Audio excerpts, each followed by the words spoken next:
Адам өмірінде құндылық көп қой, бірақ мен үшін ең үлкен байлық шынайы махаббатпен өсірген ұрпағым. Бүгін сол ұрпақ бір дастархан басына жиналып отыр.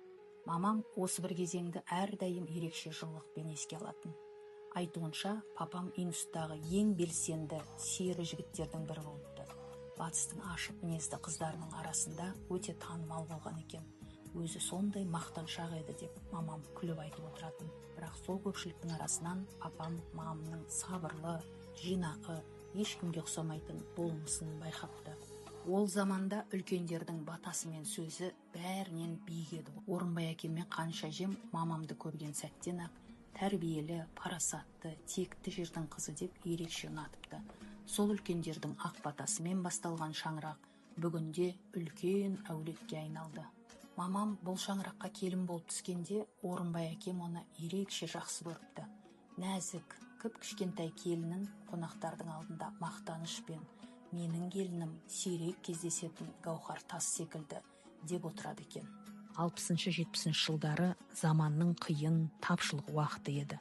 Бірақ соған қарамастан мамам өз ісінің нағыз маманы болған. 30 жыл бойы мектепте, интернатта балаларға физика мен математикадан терең білім беріп, тұтас ортаға сыйлы ұстаз атанған.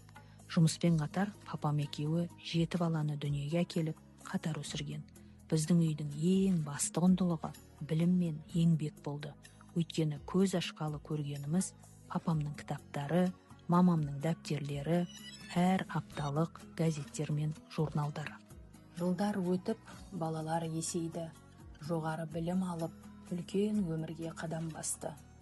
Әулет кеңейіп, шаңыраққа құда жекжат көбейді.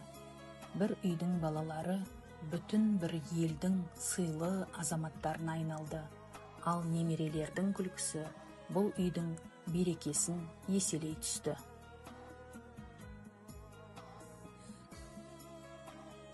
Мен үйдің 6-шы баласым. Інім Ербол екеуміз кенже болып өстік. Балалық шағымнан бір жылы естелік жиі ойыма келеді. Мамам жұмысқа кеткенде үйді жинап қоюды тапсыратын. Ол кісі келгенше бәрі тап-таза болу керек. Бірақ біз күні бойы ойынға алданып кетеміз. Сосын уақыт таянғанда үйдің ішінде жүгіріп жүріп, еден жуып, асығып әлек болатынбыз. Бірде мектепте мерекелік парад болатын болды. Мен мамама барып, пальтом кішірейіп қалды, маған жаңасы керек дедім. Сонда мамам үндеместен барып, бұрыштағы темір сандықты ашты. Ол сандық біздің балалық шағымыздың қазынасы сияқты еді. Ішінен Ләззат пен Ләйладан қалған, өте ұқыпты сақталған пальтоны алып шықты. Маған сәл үлкендеу болса да, өсіп келе жатқан балаға жақсы деп кигізіп қойды.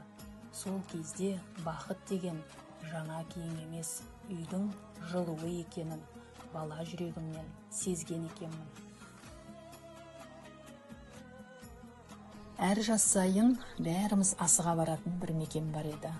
Ол Түлкібастағы үлкен жол бойындағы қара шаңырақ. Көз алдыма ең алдымен үлкен жаңғақ ағашы мен таудың салқын ауасы келеді. Ал таңертең сепаратордың дауысы мен ыстық нанның иісі оятатын. Ерекең мен Гүл мамамыз барлық немерені ерекше мейіріммен қарсы алатын.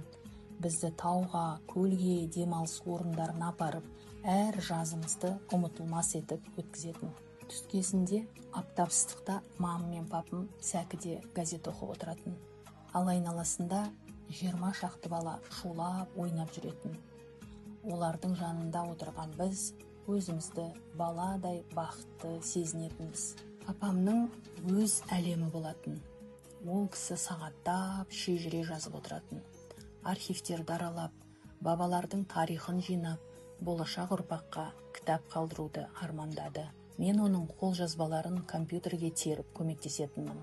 Сол кітап бүгінде әулетіміздің ең қымбат мұраларының бірі болып қалды. Уақыт өте шықты. Бүгінде мамам 90 жасқа келіп отыр. Мен өткен өмірге қараған сайын ата-анамның бізге берген тәрбиесіне шексіз риза боламын. Кейде ойланып қалам, егер менің мамам дәл осы болмысымен қазіргі 21 ғасырда өмірге келсе, қандай адам болар еді? Мүмкін Бүгінгі күні ол Назарбаев университетінің профессоры болар ма еді? Әлде үлкен ғылыми жаңалық ашқан ғалым болар ма еді? Немесе тазалығы мен ұқыптылығының арқасында өзінің талғамы ерекше сән әлеміндегі жұлдыз болар ма еді? Бірақ менің ата-анам ешқашан ата не мансап қуған адамдар емес. Олар тұлға тәрбиелеген жандар.